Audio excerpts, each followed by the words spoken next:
Is there a community anywhere in the world which handles its affairs by direct democracy? Yes.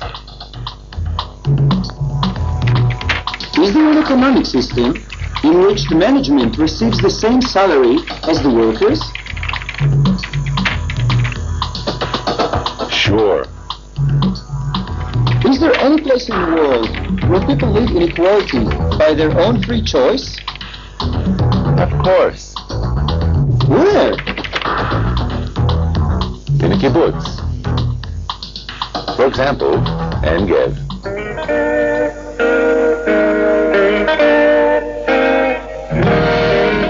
Kibbutz En Gev lies on the shore of the Kinneret, the Sea of Galilee, 212 meters below sea level. Above it, the Golan Heights rises up to 513 meters above sea level. En Gev is the first Jewish settlement to be established on the eastern shore of the Sea of Galilee in the modern era. The region is rich in archaeological sites. Corsi, which is the location of the miracle of the Gadarean swine, the ancient city of Susita, known as Hippos, and a newly discovered fortified city from the Israelite period. The kibbutz founders felt that they were closing a circle by re-establishing the Jewish presence in the area.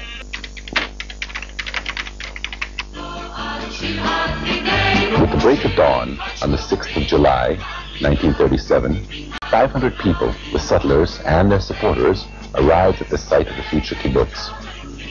They had to set up a tower and a stockade before the sun set. Stockade and tower? Yes, for two reasons. First, to protect the new kibbutz members from the hostile gangs, and to show an established presence to the antagonistic British forces that were occupying the area.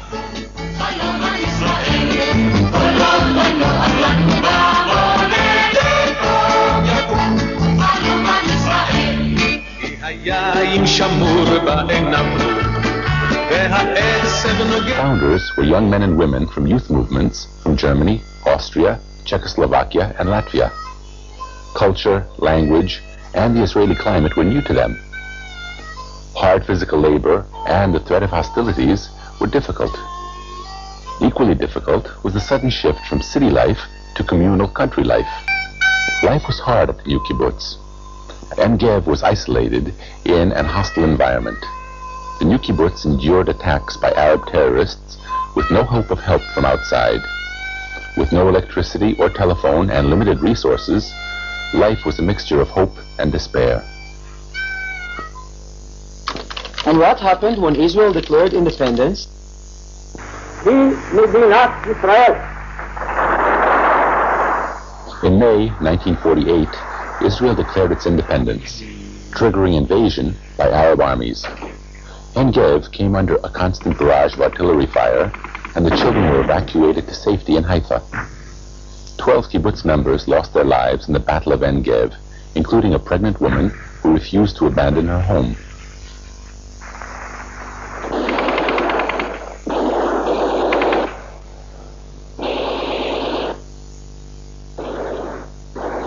Although the economic situation improved after the war, En Gev continued to be a target of Syrian artillery.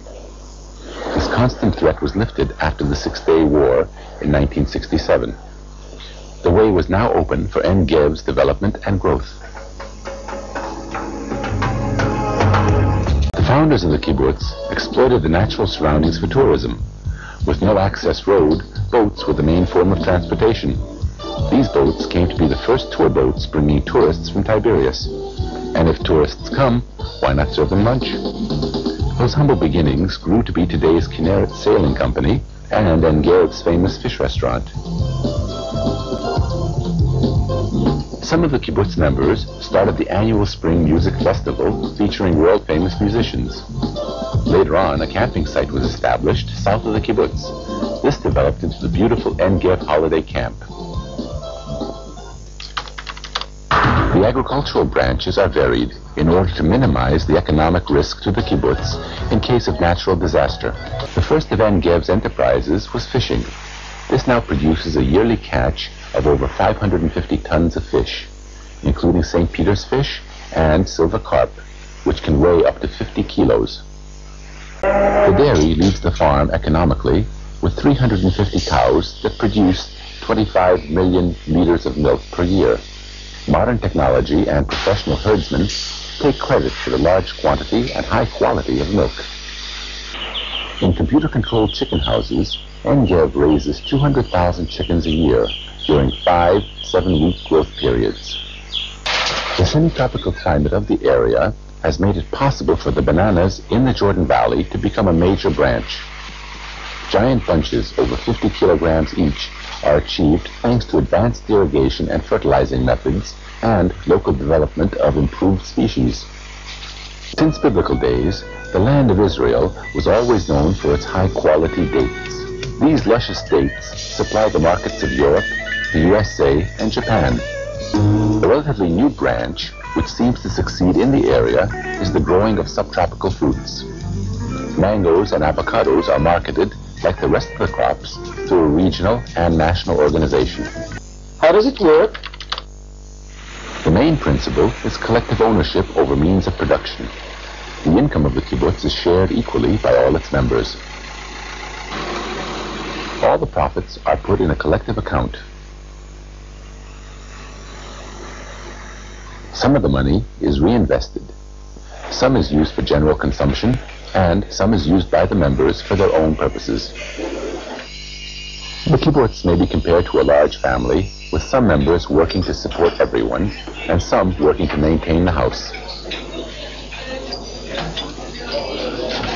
The cooking and eating of food is also a social activity. While most members eat in a dining room, they also have the choice of preparing their own food at home. Washing clothes is a chore. Why shouldn't it be a job? Each member brings his clothes to the laundry, where it is washed, ironed, mended, and given back, ready for use.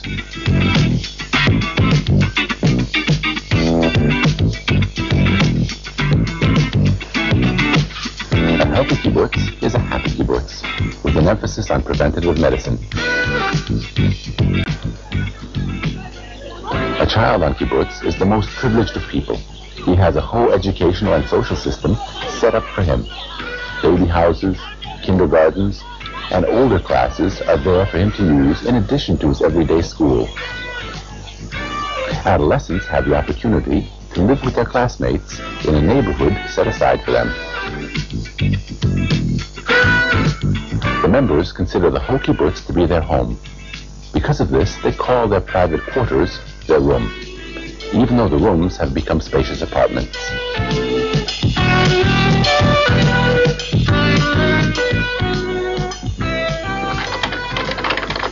And who's in charge of all this? The day-to-day running of the kibbutz is done by the farm manager, who is in charge of planning and supervising all agricultural and industrial activity. He is assisted by the treasurer, who is in charge of all the financial affairs of the kibbutz. The social side is headed by the secretary, who tries to balance the interpersonal relationships. And how are they chosen? By the members, of course. During the weekly general meeting, where all serious decisions are made.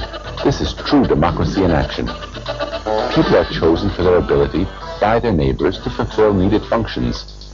Apart from electing members to certain jobs, annual budgets are determined, general programs are talked over, and new kibbutz members are accepted by the general meeting. Culture is considered very important, and members can participate both locally and regionally. Artists get all the support and help they need to fulfill themselves.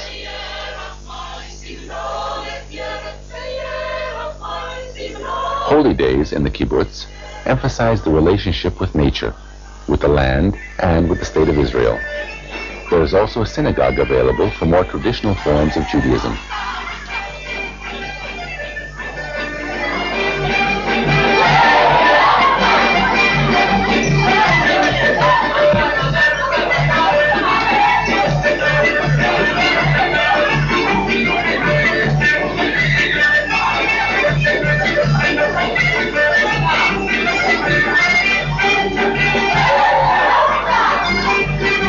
It all looks so perfect.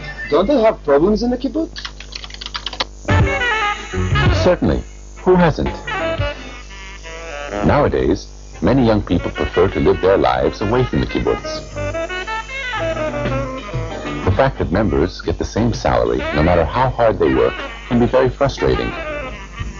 Some members want more freedom in their private lives than the kibbutz may offer.